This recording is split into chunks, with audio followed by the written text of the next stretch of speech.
Welcome back. Yes, 2016 seems like the song that never ends. And it seems Hillary Clinton will continue singing it for as long as she can. Her new 500-page book called What Happened doesn't come out for a week, but the excerpts show it won't be short on grievances. Plenty of them directed at Senator Bernie Sanders. Clinton dismisses her Democratic primary rival as a disruptor who she says merely wanted to watch the Democratic Party burn and who inflicted, quote, lasting damage on her campaign.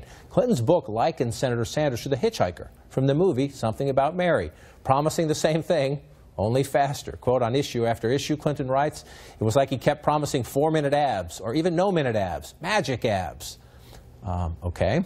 I get it. I get it. It was a bruising primary campaign. She thinks it hurt her. Is this cleansing and closure, or is this further dividing? The Republicans are fractured. We've spent a lot of time talking about that. Is this further adding fracturing to the Democrats? President Trump's going to be thrilled to have Hillary Clinton back in the conversation. But look, I think she's right that Senator Bernie Sanders hurt her. What she doesn't acknowledge there, and we'll see if she does in the whole manuscript, is that they were her decisions that Bernie Sanders seized upon.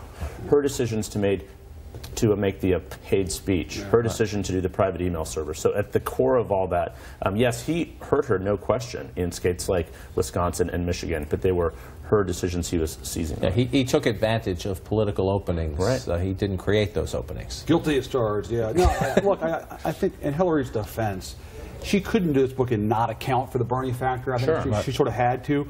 But at the same time, Bernie and his lingering effect on the party is such a raw issue on the left right now. And for her to come along and do this at this point is going to reopen this wound that actually hasn't totally closed. Not helpful. Yeah. Let me read this part of it before you jump in. When I finally challenged Bernie during a debate to name a single time I changed a position or a vote because of a financial contribution, he couldn't come up with anything. Nonetheless, his attacks caused lasting damage, making it harder to unify progressives in the general election and paving the way for Trump's, quote, crooked Hillary campaign. Again, is it because Bernie couldn't name one? Or, I mean, Bernie didn't take millions of dollars for paid speeches.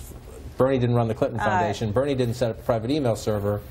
I know, and it feels so uncomfortable to keep relitigating this over and over. But at the same time, in some ways, get the book out. It's well before midterms. It sort of gets 2016 out of the way. She obviously wanted to write a book and has something to say about the Democratic Party, which we all know from covering it is a mess right now. So whether this book kind of helps kind of break open more wounds so that they can heal, or serves as a diversionary tactic, we'll see. No, I mean, I think there are actually two separate wounds in the Democratic Party that this sort of salts, right? First, you have the Bernie supporters still feeling mistreated by the DNC, and then you have the policy issue that she points to, the desire of the base for more of a Bernie-style platform that she never seems to have come to grips with. Well, good reading for 2018 into 2020. I suspect a lot of these fights will continue. Thanks for joining us. See you back.